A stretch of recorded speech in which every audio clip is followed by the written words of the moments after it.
Welcome. I am your host, Jean Eaton, your practice management mentor with Information Managers.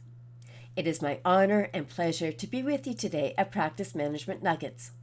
This is a weekly interview series with practice managers, healthcare providers, or trusted vendors who support healthcare practices. Our topics help primary care practice managers, healthcare providers, and owners to implement, maintain, or improve their business and practice administration so that healthcare providers can focus on providing quality healthcare services. Today we are focusing on the professional development opportunities for practice managers, providers, and privacy officers. The 2016 Saskatchewan Connections Conference, Access, Privacy, Security, Records Management, and Health Information Management, is a regionally based conference intended to assist public bodies in developing connections between these disciplines and address the associated challenges. The regional conference is hosted by the Saskatchewan Ministry of Justice, Access and Privacy Branch. The Connections Conference Series is produced by Verney Conference Management. Today, my guest is Dustin Rivers, the Executive Director with Verney Conference Management. We've created this interview for you with Dustin Rivers to give you the behind-the-scenes peek at the upcoming Saskatchewan Connections Conference. In the next 30 minutes, we are going to take a look at the Connections events, and specifically the 2016 event in Regina on May 10th and 11th. Dustin has been the Executive Director with Verney since 2002. I've had the opportunity to attend several of the Connections conferences in Canada since 2006, including the HIPA conferences, CAPAPA, and the Connections events across Canada. I've also had the opportunity and the privilege to be a guest speaker at some of these events. So today we're going to talk with Dustin Rivers with Verney Conference Management to learn more about the Connections events and specifically what's happening in Regina in May. Good morning, Dustin. Thank you for joining us. Good morning, Jean. Thanks for having me. Dustin, we're going to talk about these Connections events because there's some really exciting and unusual things that happen at these conferences, and I'm so glad that you're here to be able to share that with us. So, happy to do so. The first thing that I ask my guests is, what would be your number one tip for practice managers and privacy officers regarding training and privacy access and health information records management training opportunities? Well, I think the first thing that anybody in this general field needs to embrace is that you're working in a field that is constantly changing. And because of that, I don't think there's one sole mechanism that an individual can rely on for all their training and development needs as they continue with their career in this field. It's very important to keep up to speed in a variety of different ways. Go to conferences, listen to webinars, listen to interviews such as this. Expand your resources. At the conferences that I produce, one of the things that I'm always stressing to attendees is that you should be going to a conference for two reasons. 50% of the reason is for the content, for the sessions, specific, going in, listening to speakers about specific topics, etc. The second, and as equally if not more important, is when you're at a conference, try and have an objective to meet at least two people every day that you've never met before, that you have no familiarity with. But what that's going to do is that's going to expand your network. It's going to give you a potential resource that you can call up later on down the road to say, hey, I have this problem. I remember when we chatted, you had a similar problem. How did you deal with it? But to summarize, the most important thing is to understand the world that you work in and diversify the sources of information that you use to train and develop yourself. That's a great point. We have lots of opportunities with the internet and the way that we do our inner office type of resources and networking to be able to access information. But the networking, the face-to-face part, is something that we still need to have. And we need to be able to broaden our scope and our horizons. So we're not thinking inside the box all the time. We want to be able to get outside of that and broaden our horizons and see what else other people are doing, so that we can spark some reinforcement that we're doing the right things, or perhaps some opportunities to be able to say there's another way out there to do something, and the face-to-face networking will help us discover those opportunities.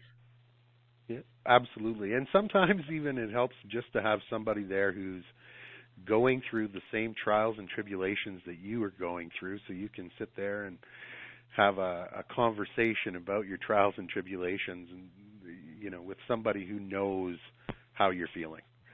And that is rarely accomplished in a separated internet environment, if you will. And that's so true. And so many of our organizations, there are one or two people that do this type of job. And we can't have a conversation with ourselves that's really productive. So being able to get into a face-to-face situation and network with other people who understand where we're coming from is so important. Absolutely. Okay. Now, Verney, you've developed a very unique approach for your Connections conferences. So what is unique and special about the Connection series?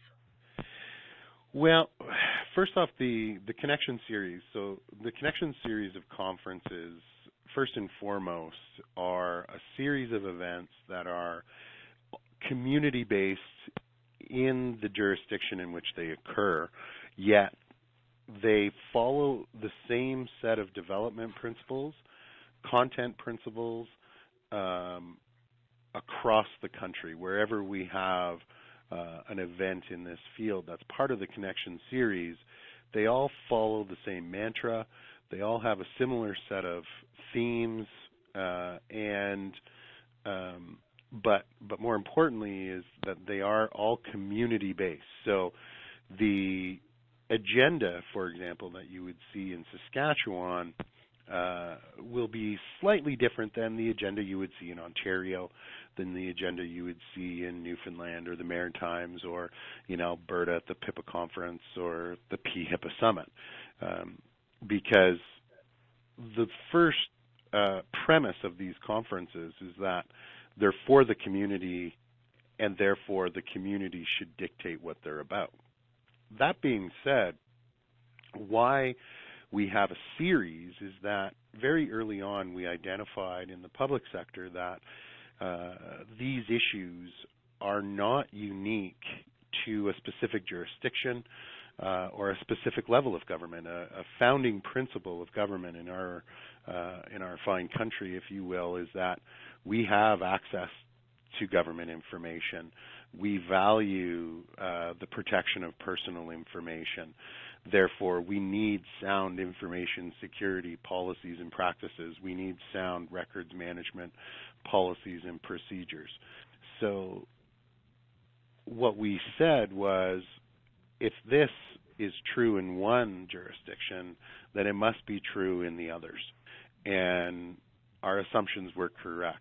And how these events evolved, it's really become a national community now. And even though there is a jurisdictional flavor and the community specific to that jurisdiction maintains control over their agenda, they actually get access to all of the presentations and agenda at all of the Connection series. So you don't necessarily need to go to Toronto to get that agenda. As long as you attend the conference specific to your jurisdiction, then you get access to all of the events and all of their presentations, because it's very likely that somebody in Manitoba is going to have similar issues as somebody in Saskatchewan, or vice versa, and same with Ontario and the Maritimes and Alberta, and et cetera. So if I register as a participant in the Regina Connections event, Yep. how do I get access to the content at the other conferences? Oh, you just simply need to ask. You simply need to be aware and know, because it's something that we constantly promote while we're on site to people, and we have to do a couple of little things to grant people access, but it's a very simple. I would like to see the presentations for the Manitoba event. We verify attendance in Saskatchewan, and then an email later, they know how to access. So they can access the information granted by authorized use to be able to see the slides or the handouts that are posted on the internet. Yep, exactly. Perfect. Part of the reason why we have to go through that verification process is twofold. One, obviously we want to verify that somebody's entitled to view the information.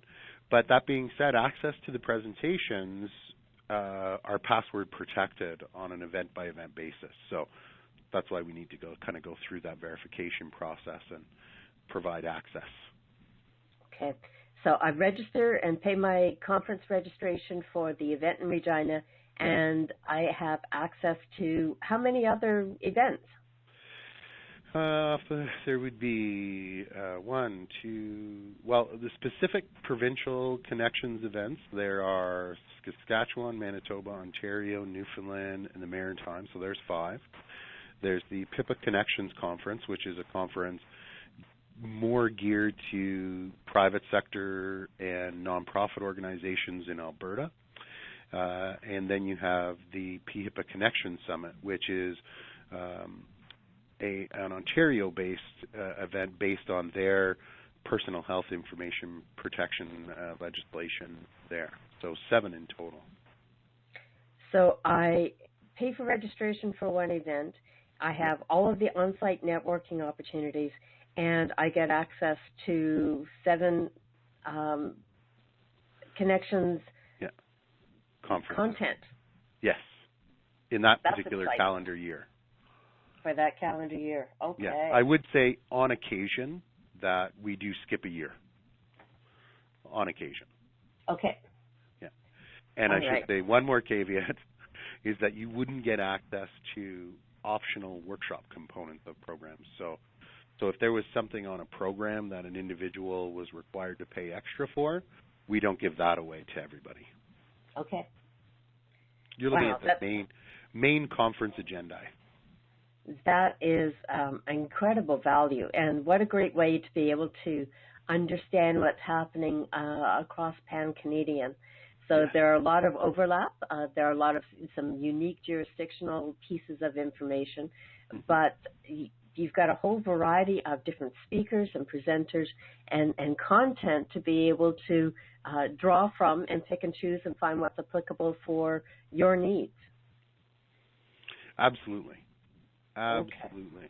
Okay. And the other important thing to remember about these conferences is that quite a while ago we made a very distinct choice not to turn these conferences into trade shows. So a lot of the options that an individual may see across the country or across North America for themselves in this general field, they might find that there is a heavy supplier or vendor influence, whether it be through the trade show, through high levels of sponsorship. Therefore, they see, sponsoring organizations having key roles, on agenda and whatnot. That's not the case for these events. These events are not trade shows. They're not influenced by organizations who pony up the most amount of money. If a supplier ends up on an agenda, you know that they're on the agenda because the local advisory committee deemed that their proposal for a presentation was worthy to be on the program, regardless of whether or not they're sponsoring the event or not. So that's also, I think, a very important thing to remember, is that not only are they developed by the community that attends, but that community does have control. When I say they have control, I mean they have control over their program, and that just because I'm the producer and I have ABC technology vendor willing to give me oodles of money to make sure that they get a premier spot on the agenda, I have to decline. And that's part of the I like to call it the kind of the trust contract that we have with the communities where we develop these events. Okay. So we know that we're going to get great content that has been vetted by the local advisory committee. Yes, 100%. Okay. All right. So we understand the type of information that's available and where it's across. So who are these conferences for? Who should attend these Connections events? Well, first and foremost, they are interjurisdictional. So whether you work for the largest federal department, federal government department, or you work for a very small health region in northern Saskatchewan, this event will have something for you. But generally speaking, if you're with school boards, universities and colleges, provincial and federal ministries, municipalities, rural or urban, most provinces have legislation that's dedicated to access to information and protection of personal information. Each legislation are slightly different in that they have their own little nuances specific to the jurisdiction, but at the end of the day, they are very similar across the country. And most jurisdictions have a legislation that's specific to the ministry level or the government of that particular province, and then they have a secondary legislation which is specific to school boards, municipalities, and the like. Although both of those legislations are very similar. So first of all, is your organization subject to one of these legislations? If the answer is yes, then this conference is for you. Do you have a role within your organization that contributes to the overall process of complying with that legislation? So you're looking at access and privacy professionals, information technology and information security experts, in-house lawyers, FOIP or LAFOIP officers, human resources professionals, communications, information and records managers, service delivery professionals, chief privacy officers, chief counsel officers, security officers. When you really look at it, there's a lot of individuals that have some sort of connection to this legislation. And so I think that's first and foremost, that's the primary audience. But again, if you're a researcher in the health field, these would be good events for you. If you are an academic who studies this general open government field or the use of technology in the public sector or what have you, this would be good for you. You're managing information for service improvement, service transformation, accountability frameworks, departmental audits, program management.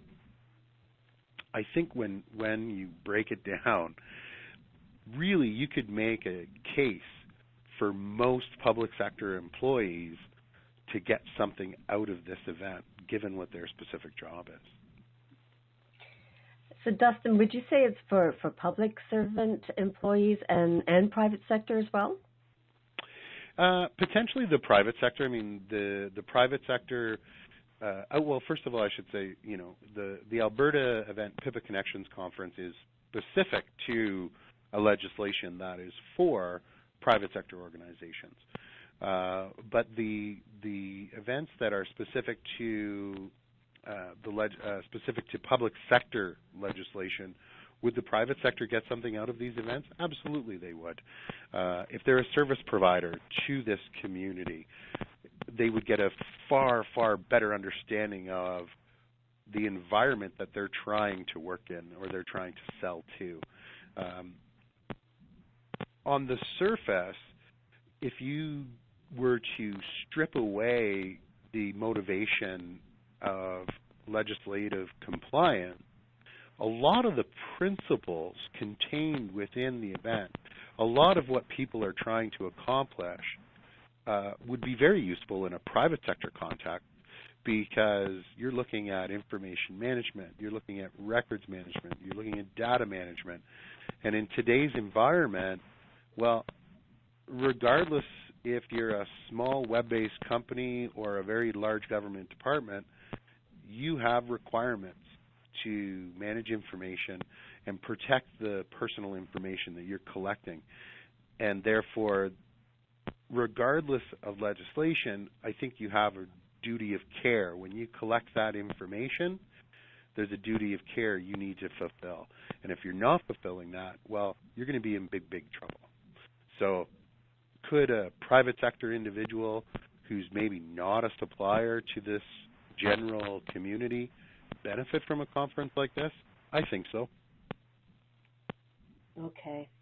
One of the things that I found really exciting when I was attending one of the conferences is I was sitting at a table that had seasoned professionals who were working in the regulators department, that were working in municipal government, somebody else who was working at a provincial government, and somebody else working in private sector.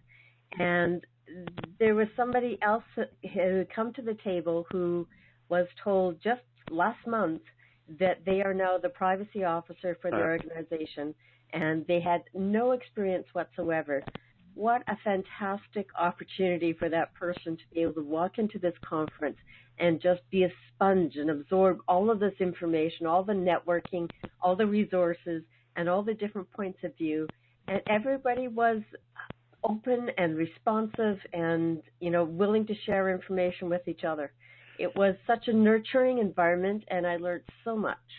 Excellent, yeah, and that a lot of people reiterate exactly what you just said, Jean, when they attend these conferences, whether they're a seasoned professional, whether they're working in municipalities or provincial departments, or they're in the private sector.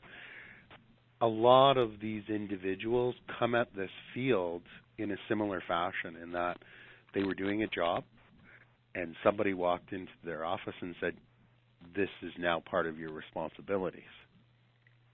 And that's a very, very common situation, and there's a lot of anxiety in that type of situation. And when you go to an event and you see something like this, and the seasoned veterans, if you will, in the room are embracing you, well, that makes you feel a whole lot better that, you know what, I may not go back to my office and know everything I need to know on Thursday, but geez, I feel a lot better to know that I can pick up the phone and probably call half a dozen people and I can get an answer really quick. That is very unique about conferences of this type and the conferences that Verney Conference Management produces, and I think this is where there is such great value. Mm-hmm. So we've got a Connections event coming up in Regina, and to tell us the highlights. What should we expect from this agenda for the Regina event in May? Yeah, well, it's I would argue, since we've been doing this event in Saskatchewan 2007, it's one of the best overall agendas that I've seen from an outsider's perspective. I should say that I do participate as the chair of all of the committees, but so I get insight into the discussions around what sessions they should have on the program or not, and the evolution of this program at a high level from 2007 to today is remarkable. Having said that, it does really address the environment today. There's a lot of issues revolving around data on this year's program. There's been a significant number of changes to legislation in Saskatchewan that we're going to be talking about, namely the Archives and Public Records Management Act, as well as the overall overarching information security policy in Saskatchewan that now includes very specific direction on encryption standards and mobile devices and suppliers. So very exciting from that regard, that here we have a jurisdiction that is adapting to the times and making the necessary legislative changes so the people within the overall organization can actually accomplish what the constituents expect them to accomplish. But there's also, if you're new to the field, there are sessions that are a little bit, I'm not going to say basic in nature because really this field isn't that basic, but sessions that will help you as a newbie, if you will, to the field.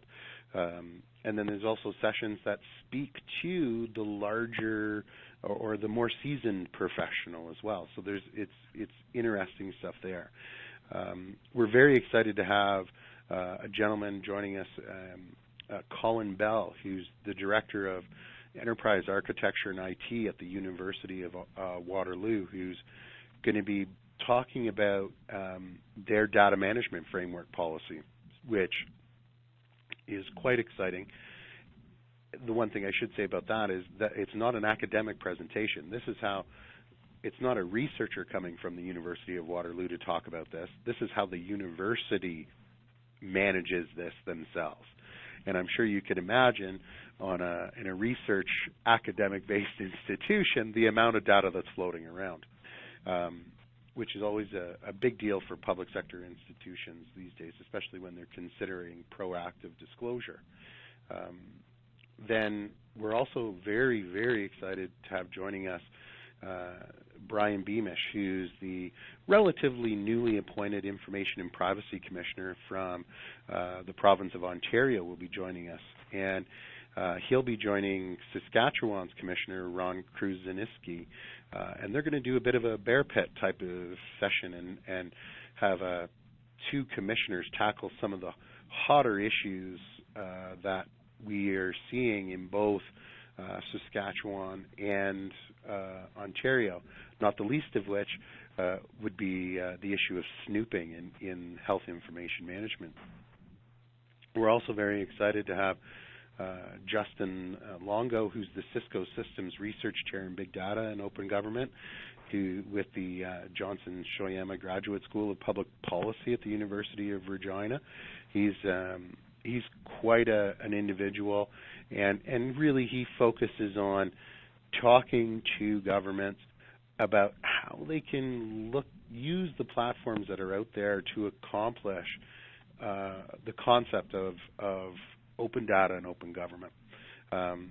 Very interesting, unique survey that was done between ARMA International and Forrester Research, and we have Cheryl McKinnon from Forrester Research coming to talk about that survey.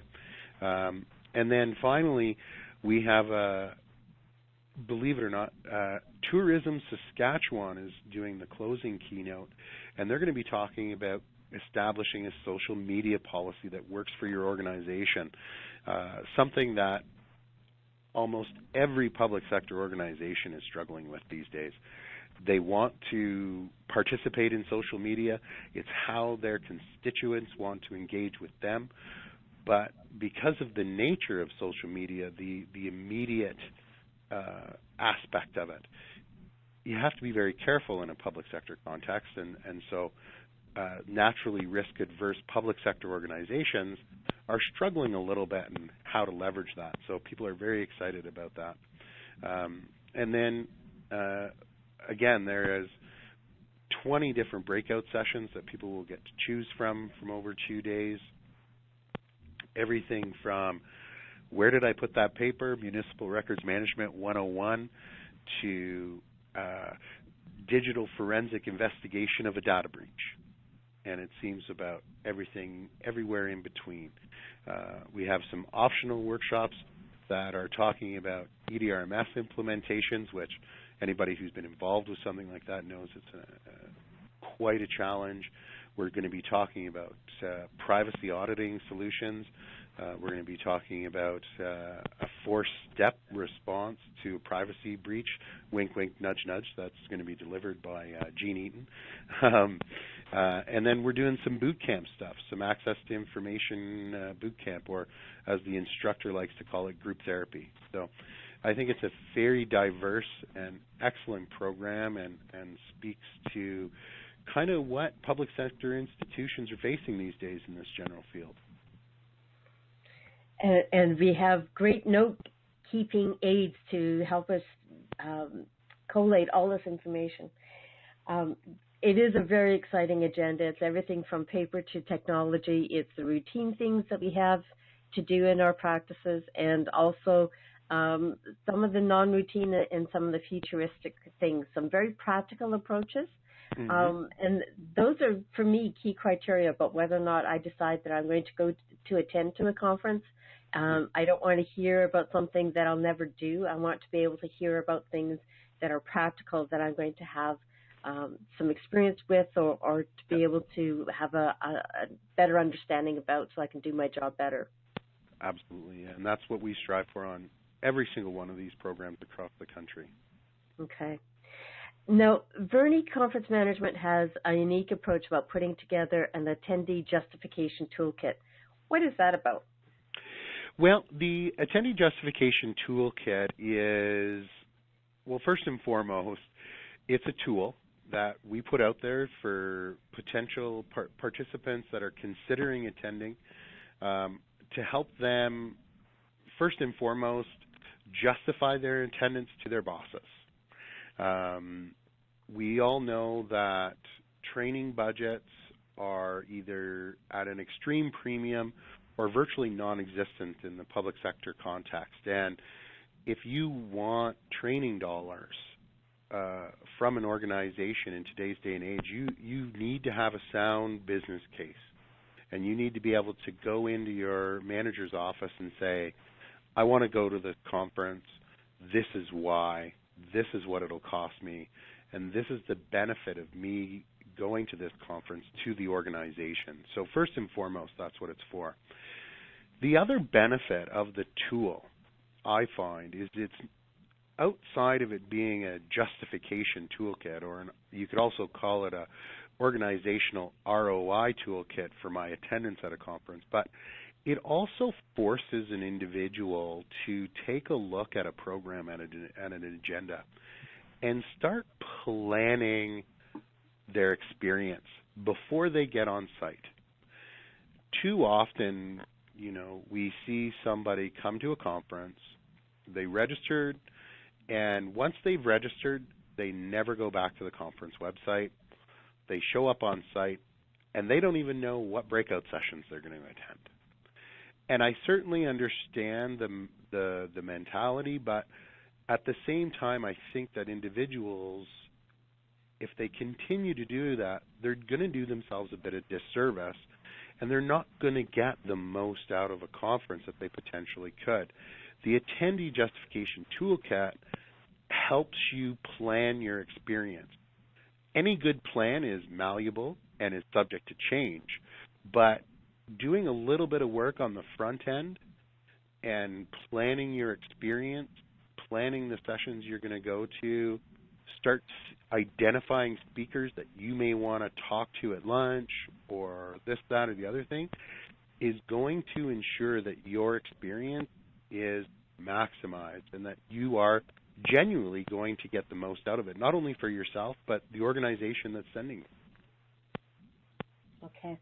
So the Attendee Justification Toolkit is something that you make available on the Verney Conference website. People can download, they can edit it and submit it to get permission and funding to attend the conference from their sponsor. Yes. Okay. And it's a great tool to be able to make sure that you are prepared to get the most benefit out of the conference when you are there as an attendee. Yeah. Plan your experience. That's what it helps you do. Excellent. Okay. So, Verney, we've got an excellent agenda. We have great value. We get to get the benefits of all of the conferences or the Connections events in that calendar year. How do we register? Well, first and foremost, the easiest way to register is online. Go to skconnections.ca. You click on registration information, read that over, and when you're ready to register, you can simply click the Register Now section, fill out the form, and you're good to go. The other way, you can always call us at 613-226-8317 or send me an email, drivers@verney.ca. All right. And registration for the Regina event closes when? Well, either the day before the event or until we're sold out. Okay. So get on it now so you don't miss this opportunity. Absolutely. Okay. Verney, I'm really looking forward to coming to Regina and attending the Connections event this year and so many other events. Yeah. What, anything else that you want to let us know before we wrap up today? No, I think the only thing that might bear mentioning is in this particular case, we do have a specific host who is the Ministry of Justice for Saskatchewan. The Ministry of Justice in Saskatchewan houses the central service resource organization for people who are looking for support on managing this legislation in their province. So we're always very happy and excited to have the Ministry of Justice take a leadership role on this event. And as well, the Information and Privacy Commissioner of Saskatchewan is a huge supporter of this event, and they basically, when we start planning, their response is, what do you need from us? So very, very happy to have both of those organizations involved. I would certainly take a look at those folks who are on the advisory committee and make a point of meeting them if you decide to join us. But other than that, I think the conferences and the agenda definitely speak for themselves. One thing I would mention is that we do have a group discount policy. So if you're an organization and you're able to put together 3 or more individuals from the same organization that all register at the same time, well, you can get an even greater discount. Okay, a good thing to be able to make use of. All right, Dustin, I'm looking forward to the event and all of the Connections events for Verney Conference Management across Canada this year. And I thank you very much for highlighting all of these important pieces about our professional development plans and how we can use the Connections conferences to be able to support us. We work in a very unique field that doesn't have a lot of opportunities for us to be able to gather and to learn from each other and to do that face-to-face networking and to be able to grow our networking list so that we can help each other do our daily practices, both in planning and when we need to be perhaps more reactionary. Privacy legislation has a lot of commonality across the provinces in Canada.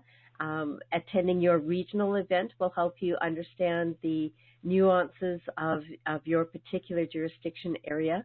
So take a look at all of those other conferences, Connections events that are available in your jurisdiction.